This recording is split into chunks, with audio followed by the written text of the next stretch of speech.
You are listening to The Thought Leaders Show with the world's cutting-edge, hottest innovators, influencers, and impact makers today. If you are looking for inspiration and motivation, listen in. Welcome to The Thought Leaders Show. Now, here's your host. Hi, everyone. This is Tammy Patzer, and I'm excited to introduce today's guest, True Tamplin. He is the entrepreneur and author of the #1 Amazon bestseller, Raising an Executive, Igniting Your Son's Inner Executive to Outperform His Peers and Continue Your Legacy.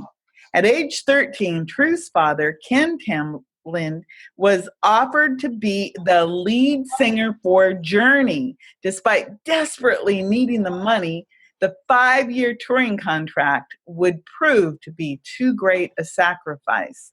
He turned the offer down, and now True has checked every box an executive would want for his son. Giving his grad speech, covering the daily pilot, garnering a full ride to his school of choice, maintaining a summa cum laude 4.0 GPA, marrying the girl of his dreams, running a successful analytics and online marketing company, and writing an Amazon #1 bestseller, all by the age of, get this, 22.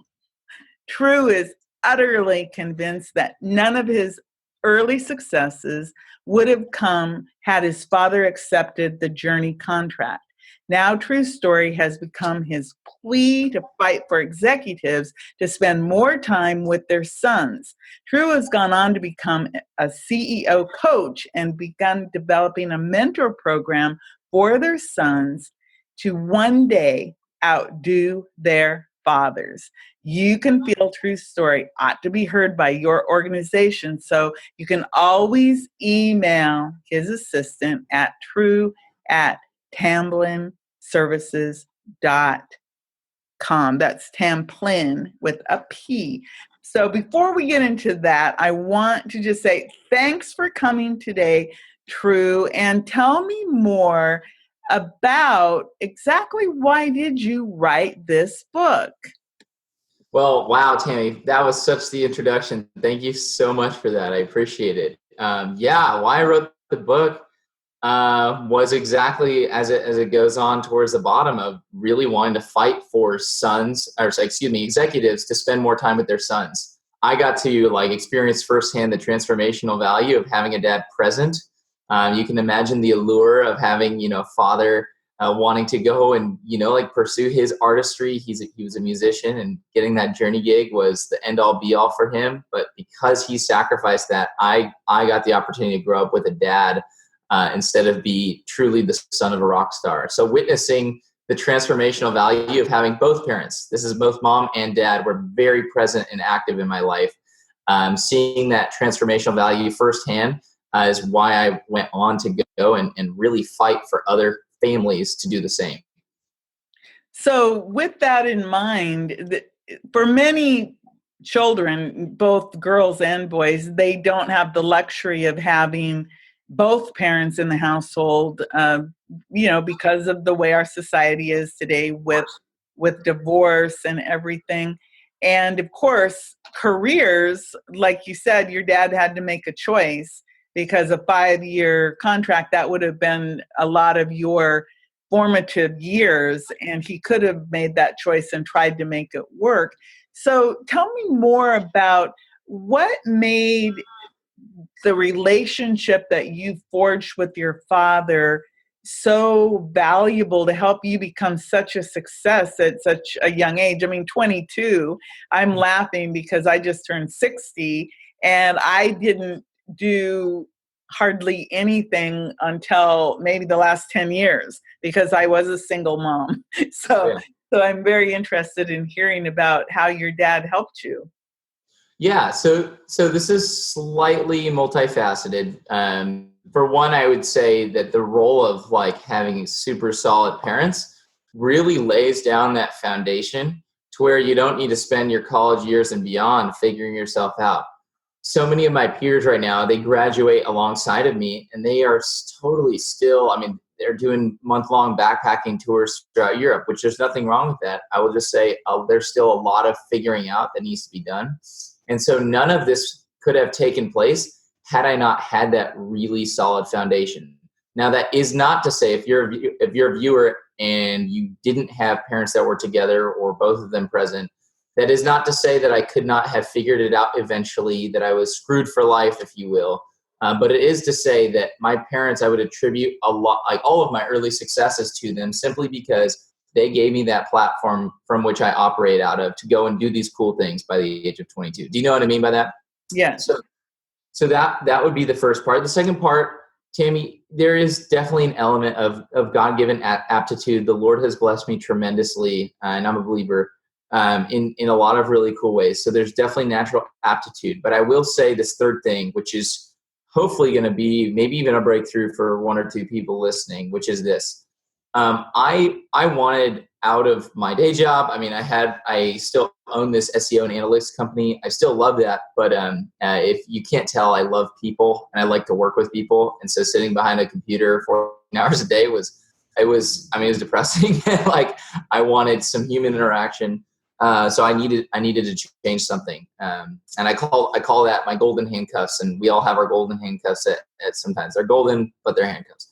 And so I tried to kind of exit out of that. I was really good at analytics, and we can talk about my background in analytics.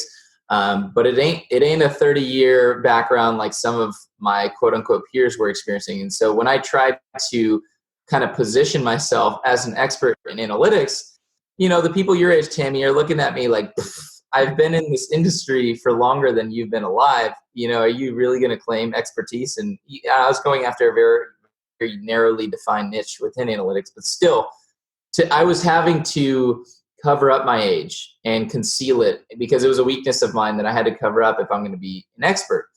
And what my breakthrough moment was, and I know that you've done some work with Mike Koenigs and Ed Rush. It was actually on Ed Rush talk. I was actually listening to one of his podcasts, and he was emphasizing that, and this is going to sound typical and millennial, but bear with me for a second, but to be the best you and to stop concealing your weaknesses and to own up to them and make that your unique selling proposition, your unique angle, your unique contribution to the world.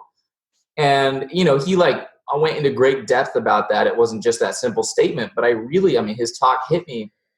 And I realized I was approaching trying to exit, out of my day job into something a little bit sexier and a little bit more life-giving, completely wrong, because I was hiding my major thing, which is the fact that I'm 22. And I did some thinking, and like I said, I'm a Christian. I did some praying, and I realized I could make this whole weakness, 22-year-old thing, my strength. I really could. And so that's what gave me the idea for this book. I already knew that I wanted to tell the world about the things that my parents did for me. And this was the breakthrough moment I had where I was like, man, I could be an executive coach completely unique, because all of the other books on this topic, Tammy, are all really busy dads telling other really busy dads how they do it. And mine is different. It's from the perspective of the son, and it's a plea from the angle of the son trying to say, Daddy, spend more time with me. This is what happens when you invest in me. And so using my age, which I once kind of deemed my weakness, it now is my strength. It's my unique angle, my unique contribution. So that's the third thing I'll leave you with. I know that was a mouthful. But the third thing would be that I turned my weaknesses, the things that I was kind of trying to conceal, I made them my strength, and that has made all the difference. I think that is actually a very interesting way to look at it, because you have actually now become a CEO coach, and you're developing a mentor program for their sons so that their sons can develop into being more thriving and having a better life than even what their father could even imagine. So that is a really cool thing to do, to take something that you perceive to be a weakness. And to tell you the truth, being young and being smart and being educated and everything, it's really a positive, but I can see exactly, because sometimes, because we're so multi-generational now, and here you are, a young guy, and you're working with people who are, 30, 40, 50, 60, 70, people still working, and they're like kind of chuckling, yeah, I've got, years on you. Yeah. But from that perspective, you can make the connection with the sons who are saying that exactly thing. Nothing is worse than having a dad who just works all the time. And I was a product of that. I mean, my parents worked very, very hard. And of course, children do not always understand why they're working so hard. And of course, the parents are working so hard because they want you to have a better life. I think that's almost universal, that fathers love their children, mothers love their children, and they want them to have a better life. So can you tell me a little bit more about your coaching program and your mentor program? Absolutely. It is literally, Tammy, the most excited I think I have ever been. Like, no joke. So yeah, let me tell you. So it's my Raising an Executive mentorship program. And what it is we're actually doing like I don't want to call it a beta test because it's a real one, but it's working out the kinks. Anytime you do something the first time, it's not going to be perfect. But we're doing actually a beta test this month right now, like literally July. And we're going to have our official one, our big one, in July of 2019. And it's a 30-day mentorship program where everyone is going to come out to Los Angeles, California. And I have this slew of incredible mentors and speakers that have all agreed to take us under their wing and show us into their business models. So that's going to be the meat and potatoes of it, or at least from an organizational perspective, getting all of that coordinated was by far the most difficult part. But we have some killer, and I mean killer speakers, everything from CFOs to CEOs of like mid-sized large companies. Believe it or not, one of our speakers is the CEO and owner of In-N-Out Burger. Lindsay Snyder has agreed to be one of our mentors. We have a guy who's actually going to fly us out from Los Angeles, California, up to Silicon Valley to give us a private tour of his company, Maxim. And then he has a friend who's a higher up at Microsoft. And so we'll get to do a private tour of Microsoft. Day one, it's going to be a bunch of 20-ish year olds, 18 to 22, I say is probably the sweet spot. And we're going to buy suits. So we're going to be looking fresh everywhere we go. We're going to have public speaking night where we're going to write down certain prompts, and we're going to do a 2-minute extemporaneous speech and then just critique each other on how we can get better at public speaking. We are going to actually learn how to golf, because if you're going to be an executive, you need to know some etiquette out on the green. Just all of the things, Tammy, that you could ever imagine wanting to get trained in to take your game to the next level, to take your business game to the next level. So it's the natural kind of outflow of my book, Raising an Executive, which is actually more geared towards the dads. The Raising an Executive mentorship program is that 30-day intensive, that's one more thing. Totally forgot. We are going to launch a real business. There's going to be 6 of us, a real business. We are each going to be equity shareholders, divided up equally of that business. And we're going to actually try and make it profitable, because there are some things that you can't read in a book or hear from a speaker to teach you. So we need some hands-on experience. And I hope that business outlives the mentorship program, and that they actually continue the business even when they're out of there. So anyways, just everything that you could dream of wanting to grow yourself. And I think executives will really want to put their sons through that to, like you said, empower them to outdo themselves and to have that better life, even as an executive, to have that better life than they even had with this empowerment. So. Wow, that just sounds like I want to do that. Yeah.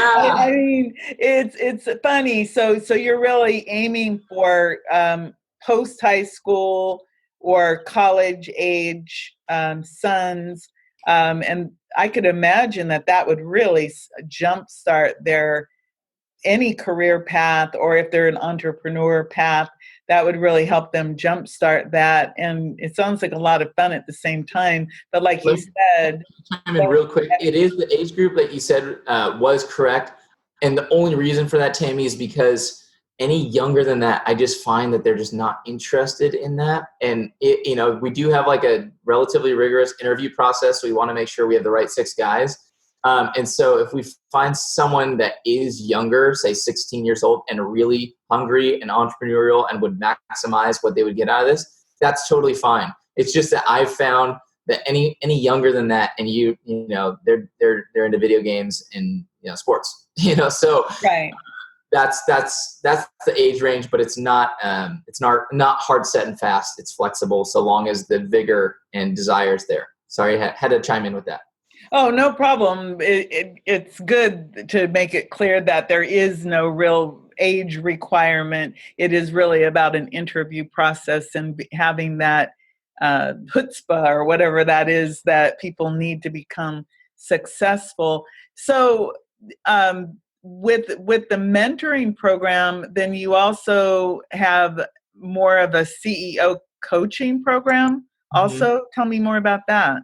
Yeah. So what that is it really revolves around estate transition plans. So if you read up on estate transition planning at all, you'll see the statistic everywhere that 70% of estate transition plans fail. And let me just do a quick side note here.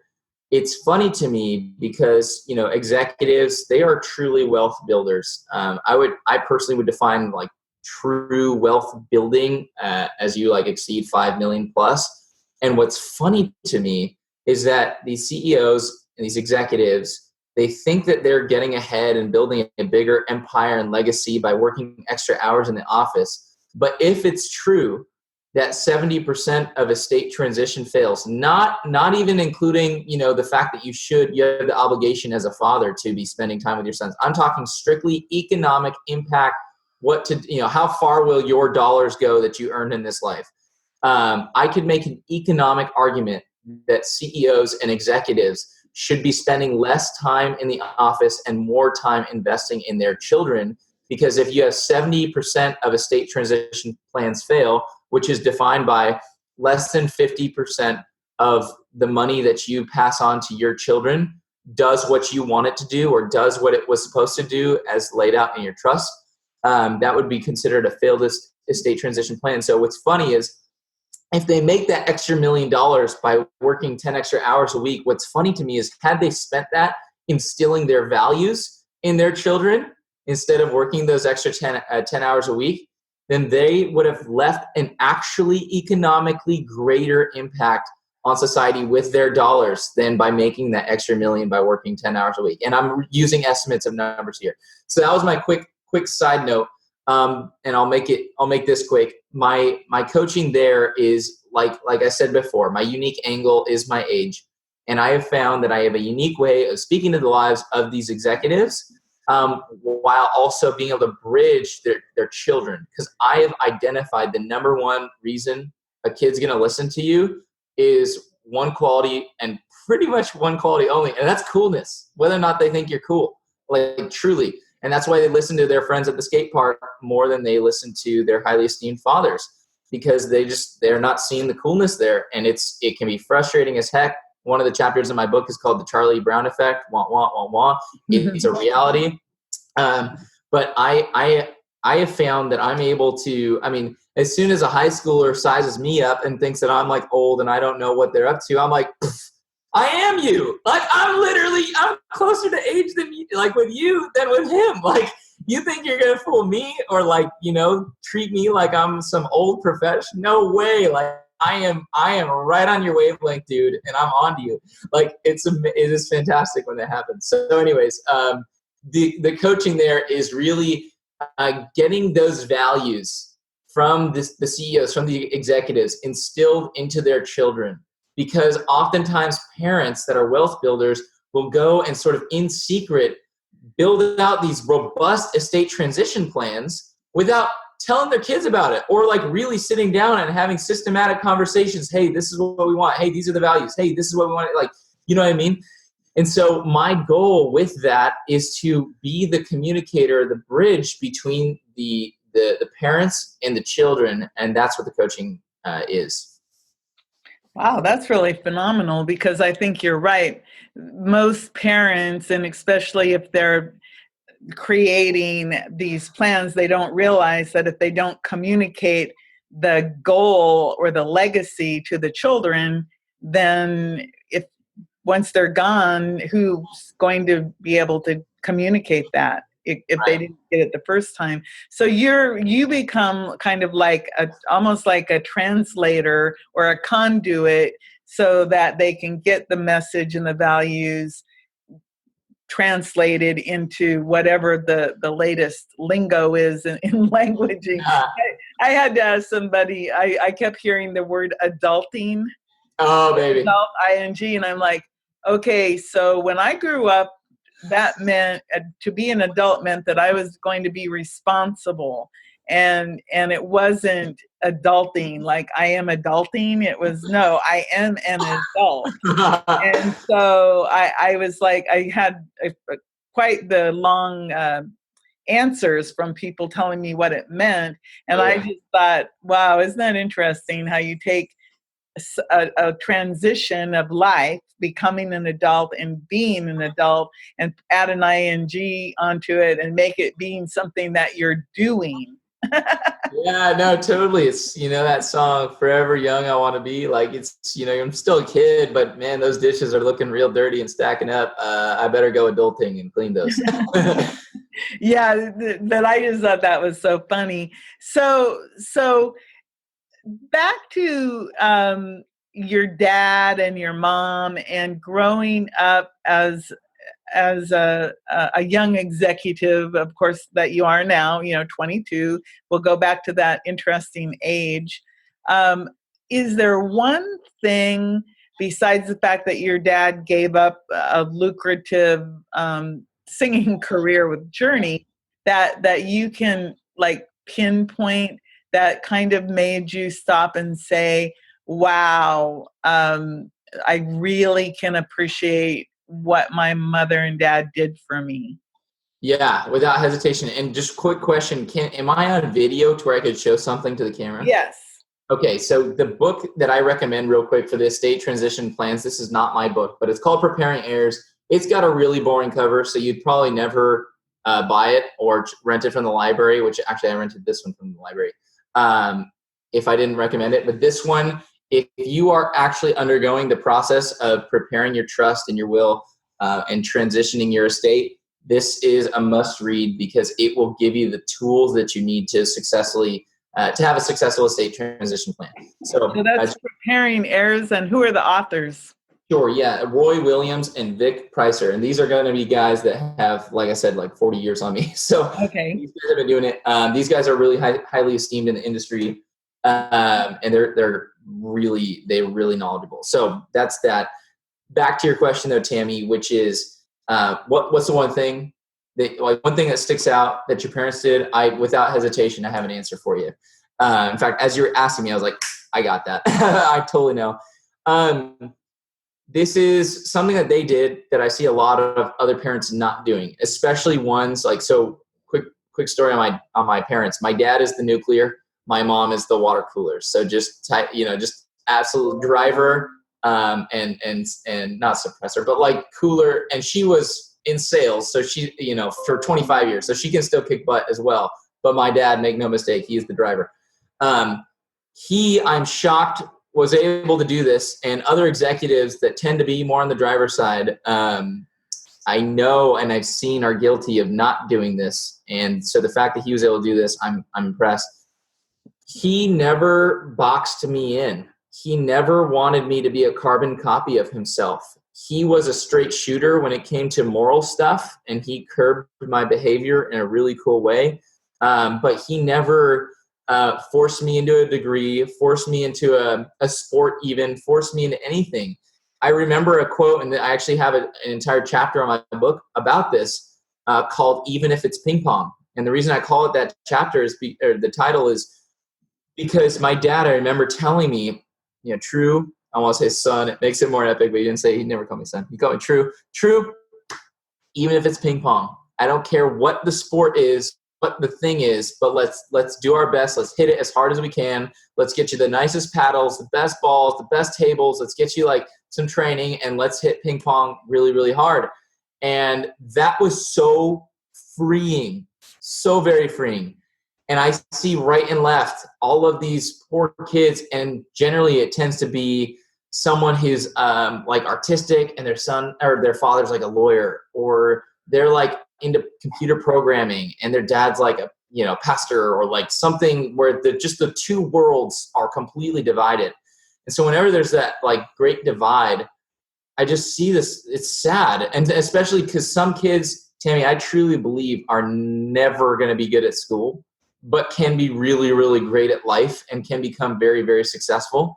I actually am of the opinion that school is not for everyone. And when they're forced into that, some of the brightest people I know have ADD that can absolutely kill it at sales and are terrible, terrible, terrible students. So whenever I see a son, and by the way, quick side note on being a son, I only talk about sons and fathers just because that was my story. I'm not sexist. Like, that just happens to be me, so I can speak to that. I'm an authority on that. I'm not a daughter, so I have no authority there. So that's why I always emphasize the male, only because I am one. So just had to get that out of the way. But I see kids that are being forced into the schooling program, or forced into a career that they hate, or forced into something because their dad was that. And I really think that dads should be really, really strong and firm on the moral issues, but really just empowering as to whatever the son is passionate about and wants to do with their life. So does that make sense? Yes. So no, it doesn't matter what it is that you do. Just put your full heart and soul into what it is you choose to do. Absolutely. And let the son decide that. And again, so long as it's within the confines of being moral, let the son decide that. Oh, that makes a lot of sense. So if somebody wanted to get more information and reach out to you, how can they do that? Yeah, so my website is truetamplin.com, TRUETAMPLIN.com. My book is Raising an Executive. You can find it on my site. I price the thing at $1, so it's affordable to anyone that you want. And that book can also be found on Amazon. And if you're interested in having me speak to your organization, you can just email me, info@truetamplin.com, and my assistant will get back to you. Okay, super. Well, everyone, I think that we learned a lot about how to look at your life and how you can help someone become an executive.